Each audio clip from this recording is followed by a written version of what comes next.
hano nahuye n'umuntu w'umugabo cyane bita Mugisha François yambwiye ngo kuba ufite dread ntago bisobanuye ko ngura urumogi.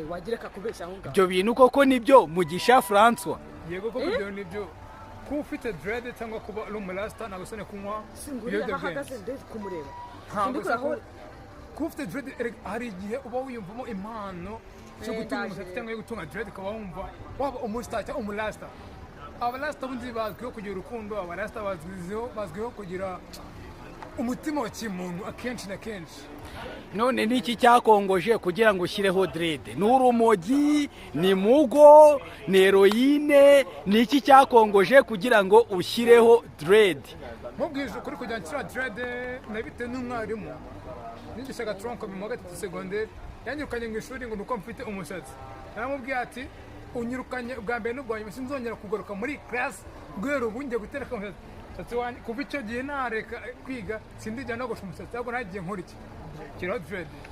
Sinywa itabi, sinywa urumogi, sinywa mugo, sinywa na heroine, sinywa n'inzoga, ninywa akaji de poisson. Wiza kwamamariza muri interview, wiza kwamamariza muri interview yanjye. Ntabwo ndi kwamamaza, ninywa akaji de poisson. Ntabwo namayeje ngo nikara ko nta mafaranga bafite. Naka boisson no alcoolisé mu gifaransa. Andi makuru avuga yuko abantu bafite dread ntabwo wakunze kurangiza amashuri. Warayarangije ntayo warangije. Nanone ntabwo nigeze ngira oya, impamvu mbikubajije nuko Lucky Dube ntayo yarangije, na T-Dread nuko, Bob Marley nuko. Ikindi kintu gikunda kuvugwa cyane ngo abantu bafite dread bakunda kwirirwa mu maguru y'abagore, ibintu nk'ibyo. Ni ibibazo bibiri. Umuntu ikibazo cya kabiri, umuntu wese ubonye umurasta amubonamo indi shusho, amubonamo undi muntu utandukanye.